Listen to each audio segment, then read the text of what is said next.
بسم الله الرحمن الرحيم. سلام الله عليكم ورحمة الله تعالى وبركاته. halkani waa channelka aan YouTube-ka aynu ku leenahay ee National TV. haddii aad hore inoola joogin lagu soo biir daawade oo ka mid noqo saaxiibada halkan ku xiran kuna soo dhawaada wararkii ugu dambeeyay ee Soomaalida oo National TV idin hayana waxa qayb ka noqonaya mooshin xilka qaadis ah oo laga diyaarinayo madaxweynaha maamulka Galmudug Axmed Cabdi Kaariye Qoorqoor xogo sir oo soo shacbaxaya ayaa daawan doontaan mas'uul ka tirsan hay'adda NISA oo dacwad ka dhan ah Maxamed Cabdilaahi Farmaajo u gudbiyay maxkamadda dambiyada caalamiga ah ee ICC.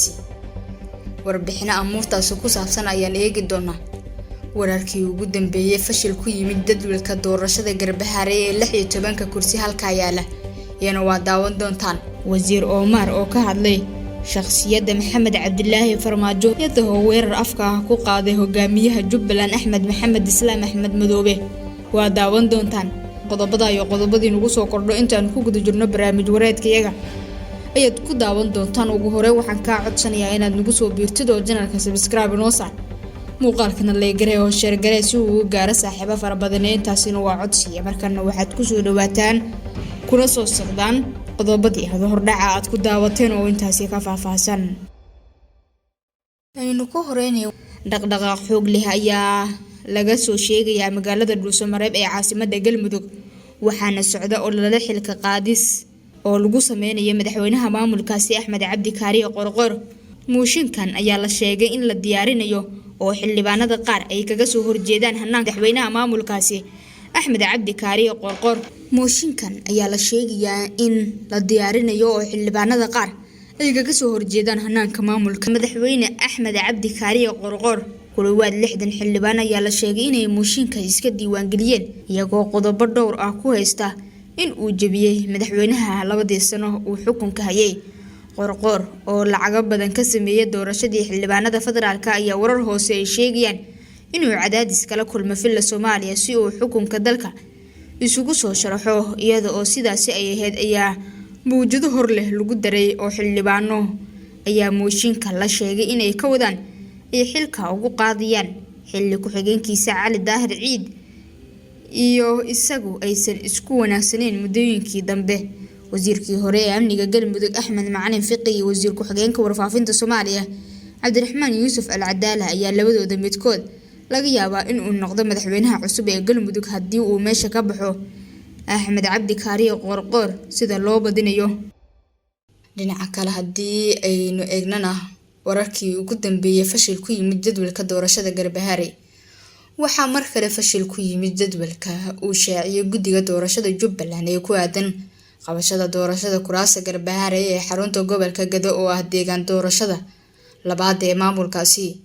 guddiga 15kii bishii Maarch ku dhawaaqay in 14 cisho gudahood lagu qabanayo doorashada kuraastaasi waqtigaasi oo maanta ku eg mana jirtay ilaa hadda wax ka dhaqan galay go'aankaasi oo lagu wajahayo doorashada ka dhacaysa degmada Garbahaare. sababta ugu weyn ayaa ah in wali halkeedii ay tahay doorashada doqda hareysa doorashada kuraastaasi taasi oo u dhaxaysa Jubbaland iyo maamulka Gado oo ku xiran filla Soomaaliya. Jubbaland ayaa haatan ku doodaysa in magaalo xeebeedka Kismaayo ama degmada Cilwaaq midkood lagu qabto doorashada halka maamulka gobolka Gado uu ku adkeysanayo in doorashada loo dhaafo halka lagu heshiiyo oo ah Garbahaare. ilaa hadda ma muuqata wax isku dhawaansho ah mana cadda xilliga rasmiga ah ee la qabanayo doorashada kuraasta oo murankooda soo jiitamayay tan iyo 2020. sidoo kale caqabadaha ugu weyn ayaa ah xal u helista kuraasta Garbahaare maadaama labada dhinac aysan muujinaynin wax tanaasul ah. arrimahan ayaa dib u sii dheereyn karta dhameystirka doorashada walow jadwalkii ugu dambeeyay uu fashil ku soo dhamaaday kaasi oo dhigayay in doorashada lagu soo gabagabeeyo 15 bishan aynu ku guda jirno. waxaana kadib dhacay maamulka Jubbaland iyo Hirshabeelle si kastaba lama oga sida ay wax noqon doonaan iyo cidda adkaan doonta. Axmed Madoobe iyo filla Soomaaliya oo adeegsanaysa maamulka gobolka Gado oo taabacsan dawladda. qaybihii dhexe ee barnaamij wareedkayaga ayaan Korneel Cabdulaahi Maxamed Nasri oo ah sargaal ka tirsan sirdoonka Jubbaland horena loogu xiray magaalada Muqdisho ee caasimadda dalka Soomaaliya ayaa sheegay in dhibaatooyinkii loo geystay xabsiga Muqdisho uu maxkamadda caalamiga ah kula tiigsanayo farmaajo iyo saraakiil u qaabilsanaa sirdoonka. Cabdulaahi oo shir jaraa'id ku qabtay magaalada Nairobi ee caasimadda dalkaasi Kenya ayaa sheegay in farmaajo Fahad Yaasiin Cabdulaahi Kulane, Yaasiin Fare, Cabdiraxmaan Dheere, Ibraahim Macalin iyo Axmed Carab oo dhammaantood ah saraakiisha NISA ee xabsiga ku dhibaateeyay ninkan uu ku dacweeyay maxkamadda dambiyada adduunka ee ICC.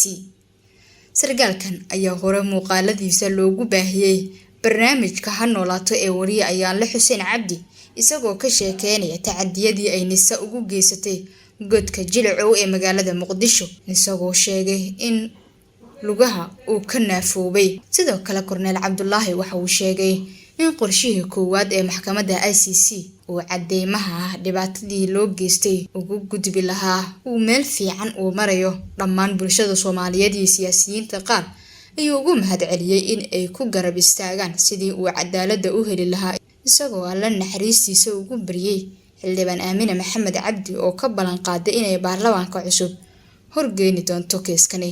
Cabdulaahi Nasri ayaa sidoo kale sheegay in safaarado badani oo reer galbeedka ah ay la soo xiriireen oo uu la kulmay, waxaana ka codsaday in ay cadaaladda ugu garab istaagaan inagoo sargaal Soomaaliyeed ah oo la igu dhibaateeyay awooddii dowladnimada ay iyagu taageeraan, ayuu yiri Cabdulaahi Nasri.